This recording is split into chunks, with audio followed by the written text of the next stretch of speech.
Welcome to this Depth Dive. Today we're going to challenge everything we thought we knew about a molecule that's probably just sitting in the back of your medicine cabinet. You're talking about vitamin C. Exactly, ascorbic acid. For decades, it's been categorized simply as, an antioxidant and the cure for scurvy. The basics. Right. But our mission today is way more ambitious. We're diving into the recent research that reveals its surprising roles in, pharmacology, epigenetics, and even core functions in acute disease and brain health. It's a fantastic topic. We want to pull out those essential nuggets of knowledge for anyone focused on clinical science. I think so, because vitamin C it's truly an enigmatic and a profoundly pleiotropic molecule. It's involved in so many different biological cascades. From inflammation to DNA. Exactly. From managing inflammation and regulating DNA structure to actively showing a broad anti-cancer profile. But the single most important insight we need to start with is this: understanding how the route of administration completely changes its identity. It moves from being a simple micronutrient to a powerful therapeutic agent. Okay, so let's unpack that crucial distinction because it sounds like it dictates everything that follows. First, the basics. Humans have to get vitamin C from their diet, right? We do. We lack a functional gene, the GULO gene, to make it ourselves. So we know we need it, but what is that fundamental difference between just taking a pill versus getting an intravenous infusion? It really just boils down to saturation and concentration.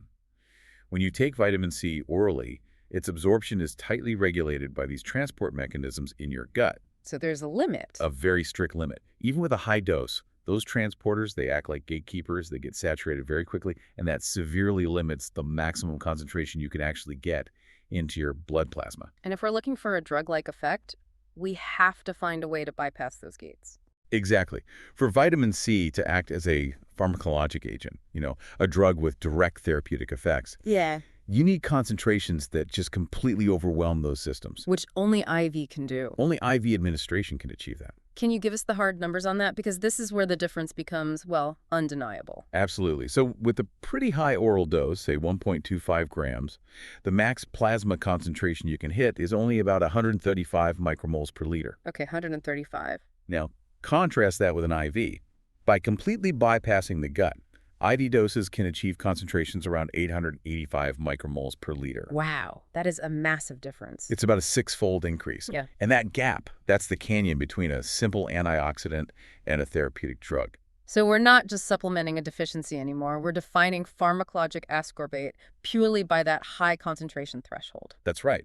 Levels only achievable via IV in humans.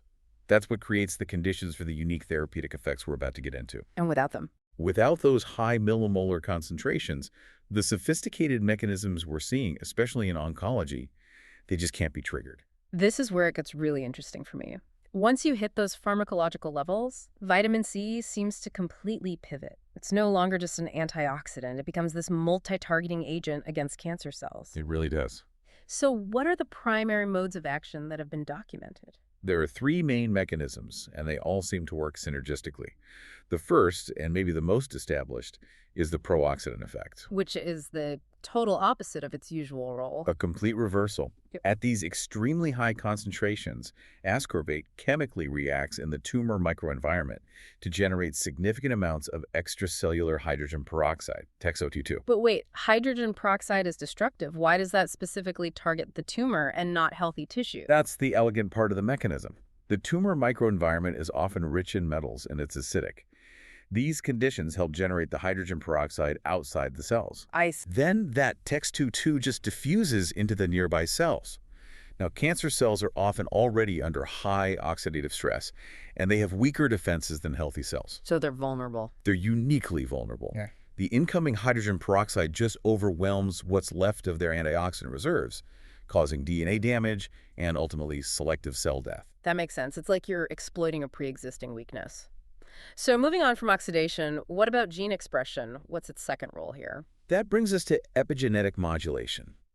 Ascorbate acts as an indispensable cofactor for a family of enzymes called the FAFT2 oxoglutarate dioxygenases. And that includes the TET enzymes. Crucially, yes. the 1011 translocation or TAT enzyme family. You can think of TEAT enzymes as the DNA demethylation erasers. So vitamin C helps the cell's own machinery clean up its genetic blueprint. Precisely. It facilitates DNA demethylation, which is vital because many cancers, especially blood cancers, show what's called hypermethylation. Meaning key genes are silenced. Key tumor suppressor genes are silenced or locked down.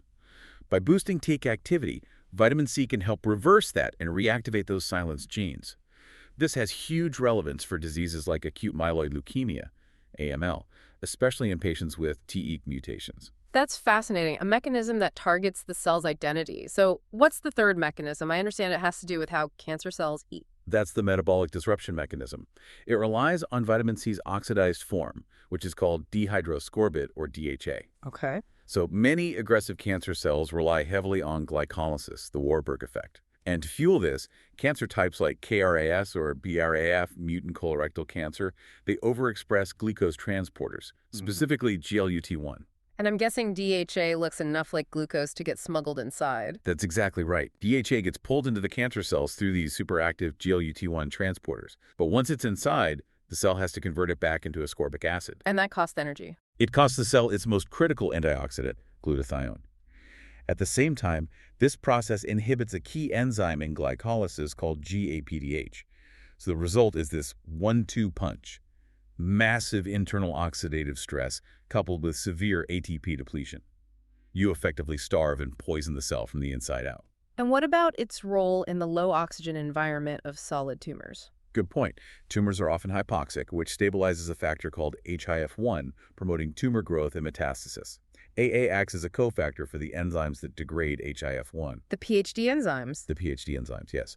By making sure they work correctly, AA promotes the degradation of HIF1, which leads to a less aggressive tumor phenotype. With all these compelling mechanisms, let's talk clinical application. What kind of dosing are we talking about to achieve these effects? Based on the evidence, the recommendations for future studies are quite specific. The dose should be about 1 gram per kilogram. Okay, 1 g per kg. Administered at least twice a week. And the trial should run for a minimum of 2 to 3 months before you even assess efficacy. The plasma goal you're shooting for is approximately 22 millimolar. We've seen some promising examples of this in action, like the ovarian cancer trial. It showed benefits not just in efficacy, but also in safety alongside standard chemo. That was a great study. They used IV ascorbate, either 75 or 100 grams, twice a week for a year, with chemo. And the ascorbate group had significantly fewer low-grade adverse events. So it made the chemo more tolerable. It seems so. And even more importantly, there was a trend toward improved time to disease progression. We're talking 25.5 months in the ascorbate group versus about 16.5 in the control group. That's a nearly 9-month difference. That's huge. That is a clinically massive outcome. And then there's the relapsed AML case, which really illustrates the impact on quality of life, not just survival stats. This was a really compelling case. A 47-year-old woman with relapsed AML. She opted for twice-weekly IVC, 70 grams in infusion, instead of a transplant. And then what happened? After just 42 days, she achieved complete remission. Her platelet counts shot up from 25 to 196. But the truly dramatic finding was her quality of life score. It dropped from 39 down to 8 in just 6 weeks. Wow. It shows this rapid, sustained improvement in her well-being. It really highlights the potential of high-dose IVC as a supportive measure. Let's pivot now to vitamin C's role in acute settings. We know deficiency is, well, worryingly high in critically ill patients, which makes this even more crucial. Right, and that deficiency just makes inflammatory states worse. Parenterally administered AA, so through an IV, has shown significant benefits in preclinical models of sepsis and trauma. How so? It actively helps attenuate vascular lung injury, it improves capillary blood flow, and it helps restore the microvascular barrier. All things that counteract the devastating systemic inflammation you see in severe sepsis. And it also has these complex anticoagulation effects, which seems really helpful after severe trauma. Absolutely. After major trauma, you often see this dangerous procoagulant state. 4-VAAA helps mitigate that by maintaining levels of something called ADAM-TS13. And that cleaves von Willebrand factor. It does. It helps control clot formation. And in sepsis models, it also protects against capillary plugging by preventing platelets from sticking to the endothelium, which preserves that vital microcirculation. Shifting gears a bit, what about blood storage? What role does vitamin C play in preserving red blood cell integrity? This is critical for transfusion medicine. An in vitro study showed that red blood cells lose their internal vitamin C over the 56 A's of cold storage. That contributes to what we call storage lesions. Okay. But when researchers added high concentrations of either ascorbic acid or its oxidized form DHA to the storage media, it helped sustain the intracellular vitamin C levels. And that was linked to preserving the cell structure. It was. Specifically, it was linked to helping restore levels of a protein called beta-spectrin. Why is beta-spectrin so important for red blood cells? Beta-spectrin is a crucial part of the red blood cell cytoskeleton. Think of it as the internal scaffolding that maintains the cell's shape and elasticity. When spectrin gets damaged during storage, the cell membrane becomes fragile. Protecting it with vitamin C is a huge step toward improving the quality of stored blood. Let's transition to the brain. It seems to prioritize vitamin C, keeping some of the highest concentrations in the body, particularly in the pituitary and adrenal glands. That suggests a role far beyond just being an antioxidant. It absolutely does. Vitamin C is functionally indispensable as a cofactor for several key enzymes involved in making monoamine neurotransmitters. The messengers of the brain. Exactly. For example, it's absolutely required for the enzyme dopamine beta hydroxylase. That's what converts dopamine into the critical signaling molecule norepinephrine.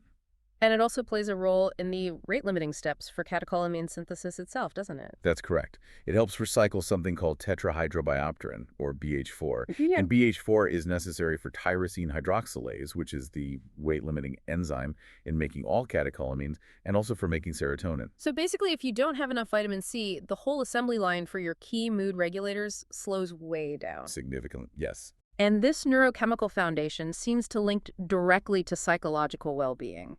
What do the clinical studies show us? A cross-sectional study of male university students showed a really measurable correlation. Those with adequate plasma ascorbate status, so 50 micromoles per liter or more, had significantly lower total mood disturbance scores. And what was the difference? The median score was 17.5 in the adequate group versus 27 in the inadequate group.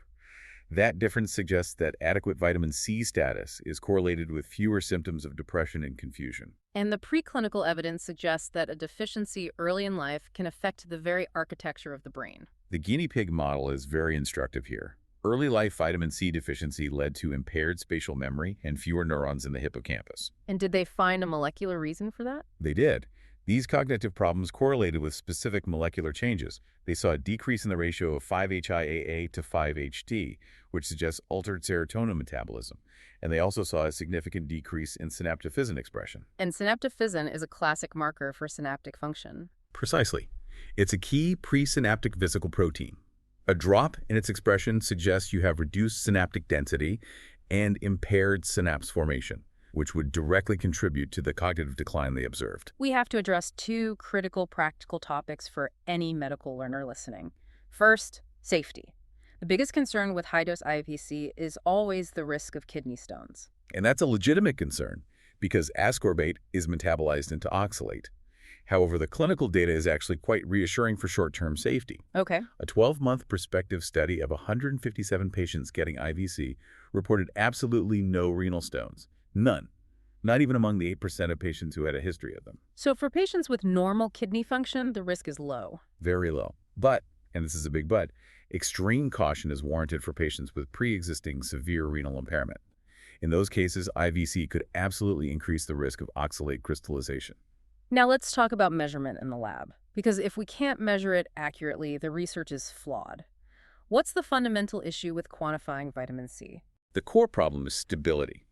It's just exceptionally sensitive to oxidation from, well, everything, oxygen, heat, trace metals. Right. So if a clinical sample like blood plasma is handled improperly, even just left at room temperature for a short while, the ascorbate rapidly degrades. And this failure in methodology leads to falsely low measurements. Which means we could be over-reporting deficiency rates. Exactly. Inflated misreporting of deficiency rates in clinical populations. So what is the best practice? What do researchers have to do to get reliable data? To get an accurate number, the sample must be processed and stabilized immediately. This means collecting it and right away treating it with ice-cold perchloric acid, PCA, and a metal chelator called DTPA. Okay, so a two-step stabilization. Yes. The DCA precipitates proteins and stabilizes the pH, and the DTPA locks up any metal ions that would catalyze oxidation. Only after those immediate steps can you store the sample at -80 degrees Celsius. Without that, the data is just unreliable. So to summarize the massive amount of information we've covered, it's a lot. The takeaway is that vitamin C is definitively a pleiotropic molecule. It's essential not just for scurvy, but it's an active participant in high-level biological systems, DNA regulation, tumor metabolism, microvascular repair, and neurological function. And the key, the absolute critical differentiator, is achieving those pharmacological concentrations with the IV route. That's the switch that changes everything. This just opens up so many avenues. Considering its role in recycling neurotransmitter cofactors and as an epigenetic regulator, we have to ask, how might achieving merely adequate versus truly pharmacological levels of vitamin C differentially influence, say, long-term neurocognitive resilience versus an acute disease response? It's a fantastic question. It's a molecule we are clearly still learning how to use. Now, here's a quick exercise for you, the learner, to really solidify the key difference we covered today. In the context of cancer treatment, outline the fundamental difference between using a low oral dose of vitamin C, say 1 gram a day, and a high-dose IV infusion of 1 gram per kilogram. Explain which key anti-cancer mechanism, be it pro-oxidant, metabolic, or epigenetic, is primarily enabled by the high-dose IV route, and tell us why. The high-dose IV route primarily enables the pro-oxidant and metabolic targeting effects. And the reason why is because only IV administration creates that millimolar plasma concentration needed to generate hydrogen peroxide extracellularly or to achieve the saturation and uptake of DHA via those GLUT1 transporters.